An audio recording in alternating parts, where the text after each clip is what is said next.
Hi, everyone. Welcome to the Don Lemon Show. So glad you can join us. We have a very special episode for you today. Farmers and meat producers all across the U.S. can expect the on again, off again, really, tariffs on Mexico, on Canada, on China, and the retaliatory action from those countries to hurt their bottom lines by billions of dollars if they stay in place a while. And consumers, well, they could quickly see higher prices for produce and ground beef.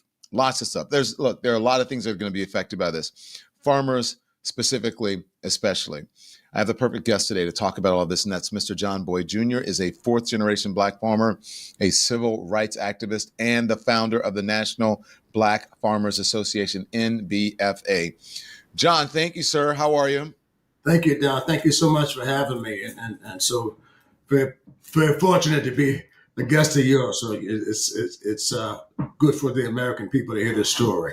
Well, thank you very much. I appreciate that. It's always an honor. Listen, this isn't our first time at the rodeo, as they say. You and I have spoken about this because you remember back during the first administration, there were tariffs in place. We'll talk about it, but let's talk about now. When Donald Trump says, I'm going to add tariffs, but he doesn't believe that there are attacks on the American consumer or that there's danger, imminent danger for U.S. farmers, what do you say to that? Well, the president has a way of saying stuff all the time, Don. And recently in his joint address to Congress, he said he loves farmers, is his exact words, or something like that to that effect.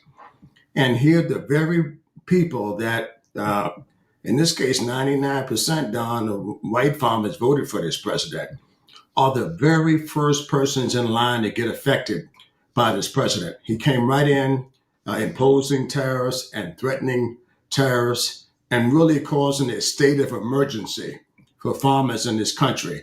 Really chaotic the way he does it, Don. One day the tariffs are on, the next day they're off. But what it does for the American farmers and Black farmers is it plays with the market.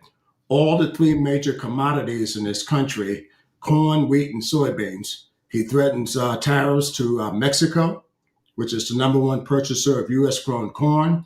He threatened tariffs to China, the number one purchaser of U.S.-grown soybean production in this country, and I raised both of those commodities. And right now, the price is down based on all the rhetoric from the president and the issues at the United States Department of Agriculture, where the president came in and said there'd be immediate relief, day one help for America's farmers. $30 billion lies dormant at USDA, not moving, and it's the beginning of planting season for American farmers. Yeah. But bottom line, what does that mean to you? And then we'll talk about Black farmers specifically. What does that mean for farmers in general? You said they're the first in line. You mean the first in line to be affected negatively by these tariffs? First in line to be affected negatively, Don, and the very first people that the president took aim at was his base in all of these red states. I want to be very clear. These are people that had pasteboard signs out here in southern part of Virginia with Trump. These farmers held rallies and meetings on their farms, and he went after them quickly and used them as a bargaining ploy with these other countries, not even taking to effect of what he would be causing them and their farming operation. Don, if you don't get farm operating loans and you have poor price commodities on corn, wheat, and soybeans, you wind up in foreclosure or on an auction block. So the president said in his speech, it's going to be a few bumps in the road and just give him a little time. Farmers don't have time. Now, we have the beginning of planting season, which is right now, and then we have harvest. We have to get those two times correct, and there's very little margin of error for planting season. And farmers don't have operating loans in place because the government has frozen programs at USDA. They came right in, Don, this president did, and fired everybody at USDA that had anything to do with equity, DEI. All those people went on day one. Totally erasing 4 decades of work that I put into getting those positions there at USDA. He came right in without the involvement of Congress and totally sent all those people home with some nasty email and a one pager. Why is that important that people know what you're talking about? That what you're talking about right now? It's important because USDA has never been a friend to America's black farmers. The reason why we got DEI is because we had master farmers, my daddy called himself, that wasn't being able to get loans on time. 387 days on average for USDA to process a black farmer's loan request. Less than 30 days done to process a white farm loan request. I've been spat on by the county person there who's supposed to be making us loans. I've been called the N word. And in the 80s, we still had to come in the back door way after integration done. A line of us would be lined up out there. We all knew each other, and we never spoke about how poorly we were being treated by USDA. So here's a real agency who's never lent us any money, put our farms in inventory and pretty much gave them to white farmers for a penny on a dime. And now this president comes in and says everything is going to be about merit. We don't need the Office of Civil Rights. We don't need a civil rights director in each agency. We don't need any of those things. USDA is going to make itself good on its own. That's why it's very important to have those positions there. A watchdog where farmers, if we've been treated badly, we can file a formal complaint and at least go through that process. This president came in and said, we don't need any of that stuff. So it's like the Wild Wild West. And he threw all of this stuff up on the wall so fast, Don, that he didn't give the American people enough time to react. I think white people that supported him are even in great shock that how fast this president came in and just dismantled America by its core roots here. Well, a couple of things. I want you to hold on to that. I don't want to forget because you said, let me write that down. Because when things happen, they're talking about merit now, right? Yes. And everything should be merit-based. But America hasn't always been merit-based. The white farmers, as tough as it is for white farmers, it's tough for all farmers, right? Yes, it is. But considering the history of this country, right? There's a history, and the history affects the present and the future. Okay, yes. Black farmers are always hit hardest when in downturns, and don't necessarily reap the reward when there's an upturn. Can you talk to our viewers about that? When they say merit-based and, everybody, this should all be equal, et cetera, et cetera, et cetera. Right now, they've decided that's what but I don't know if America's ever been merit-based or the farming industry, but go on.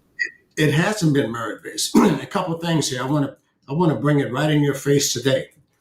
$30 billion the last Congress passed to help America's farmers. This administration is now in charge of dispersing those funds.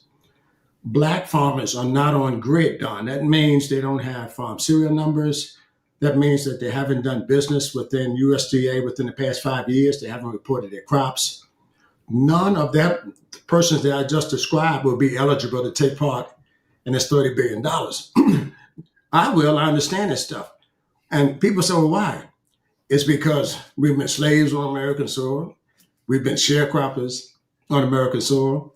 And they put all of our land in inventory, like I just described under the Jimmy Carter administration, when they said, it's great for blacks to come in and do business and trust the government now. Many black farmers got their deeds of trust tied up with USDA for a minuscule amount of money and wound up in foreclosure and their land in federal inventory. Because of all of that bad history. Wait, what does that mean when their land's in federal inventory? Explain what that means. Oh, it's in inventory. That's the same inventory that this president today wants to give white farmers in South Africa the land out of federal inventory and grazing land out of the Department of Interior. So the president wants to bring South African farmers who are white, WHITE, bring them to this country and a homestead type program and give them your land out of inventory and grazing land. But they want to say that it's equal and fair, Don, when they're taking other immigrants of color that look like me from Haiti and all these other places and sending them out by the boatloads right now as we speak. That's the type of merit that this president wants you to believe is fair and equal. Why white farmers from South Africa? Well, he's saying that they faced discrimination by Elon Musk has said that as well.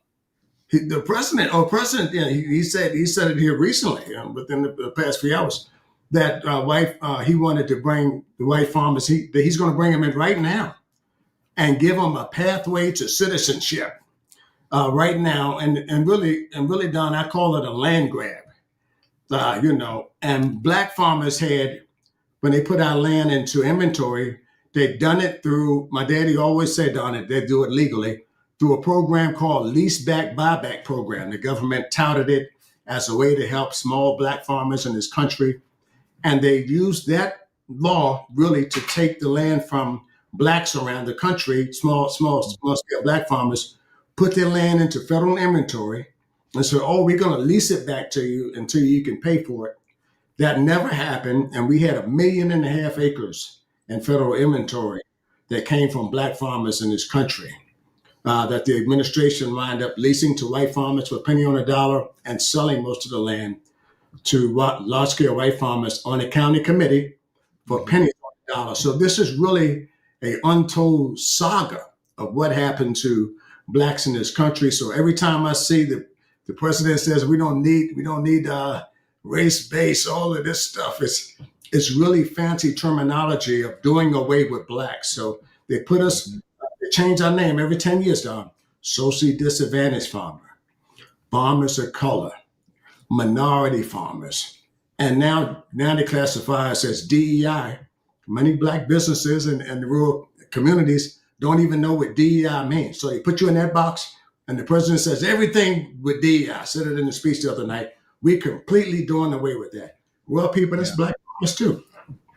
Well, listen, a couple things here, okay? Because according to the reporting, Trump offers, this is a New York Times report, Trump offers South African farmers expedited citizenship.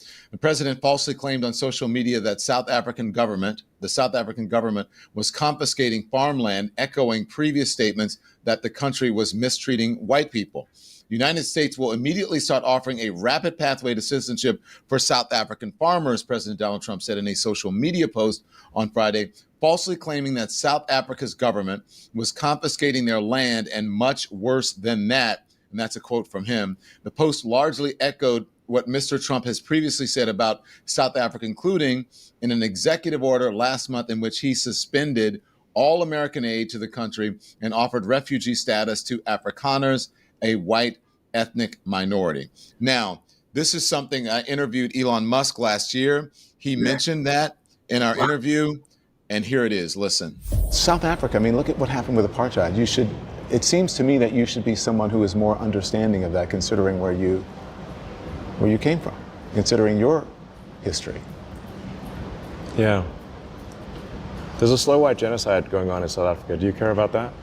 And they want to take the land that you believe that it belongs to black farmers and give it to white South African farmers.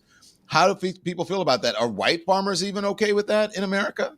I don't know, but I can tell you right now, Don, I won't stand for it.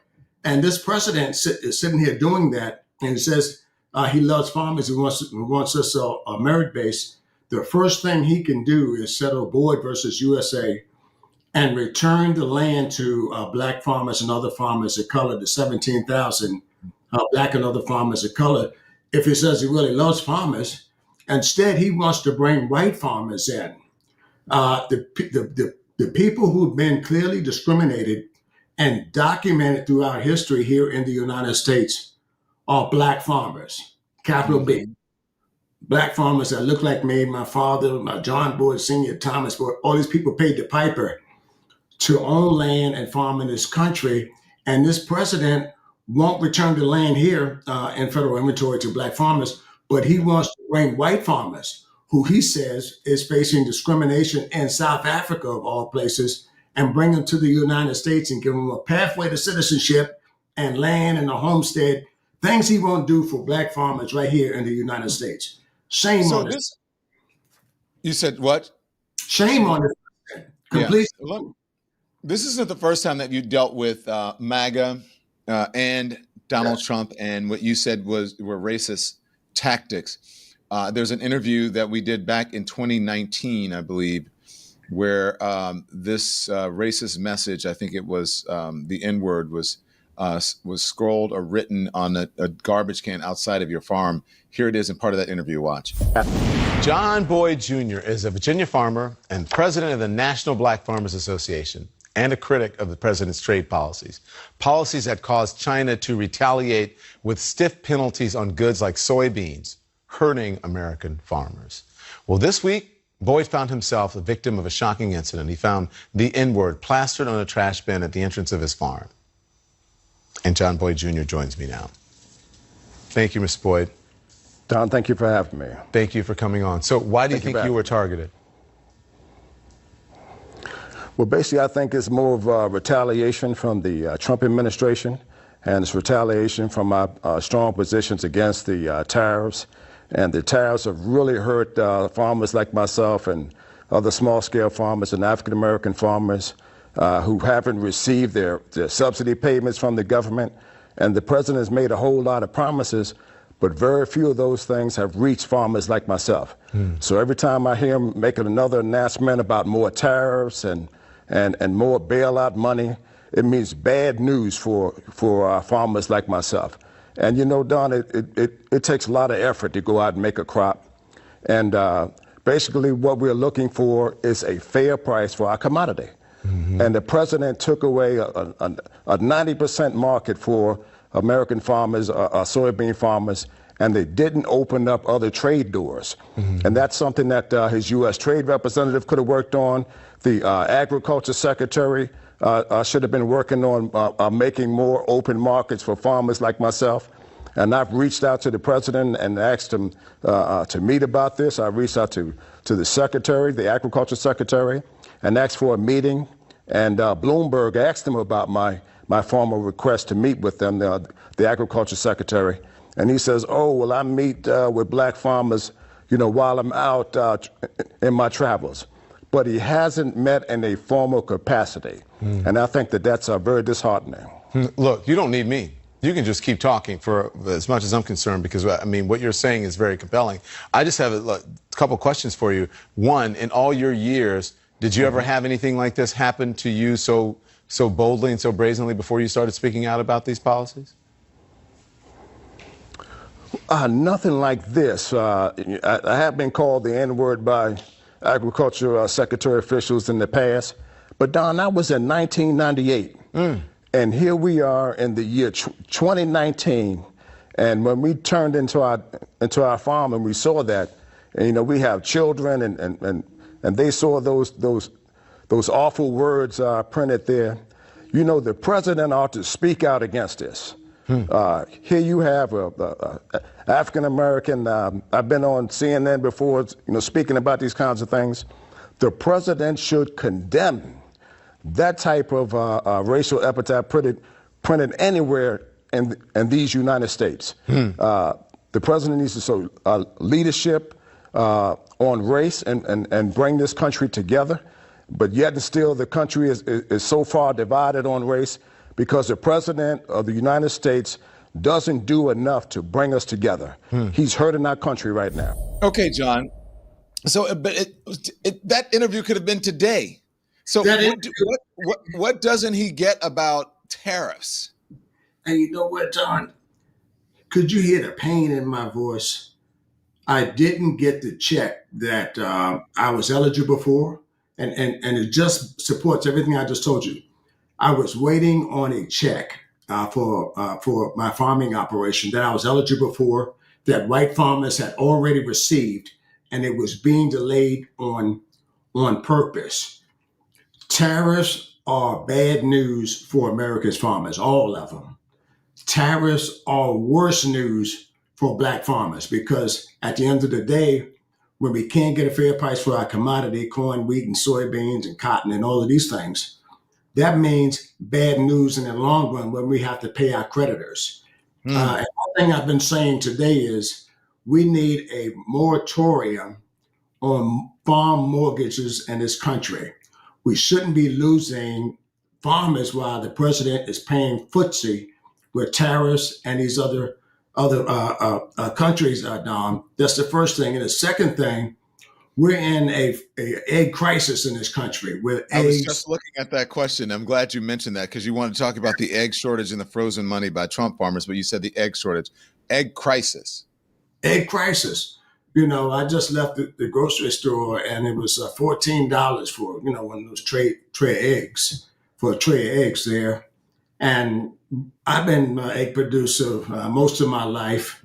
We have black farmers and the National Black Farmers Association that have poultry houses lying dormant because they can't make changes to their poultry houses. Now that we have the actual bird flu in, there's a certain criteria, Don, that farmers have to meet. They have to have it disinfected, you have to have updated equipment, all of these things before you can get a new flock of chickens in. One house can produce 20,000 eggs a day. Think of what that could do in a magnified effort around the country if we would put chickens in these black farmers' houses and invest in these farmers. Instead, they want to buy, this administration and president want to buy eggs from Turkey. Now, you explain that to me, instead of investing in farmers like ourselves. And I've been saying this, and we can't get the money when there's a catastrophe in our country. And that's the problem with black farmers in this country. When white farmers are getting helped, we're told we got to wait, or we lost your paperwork, you're not eligible, all of these things. Yeah. I spoke with Will Westmoreland recently, who is a farmer.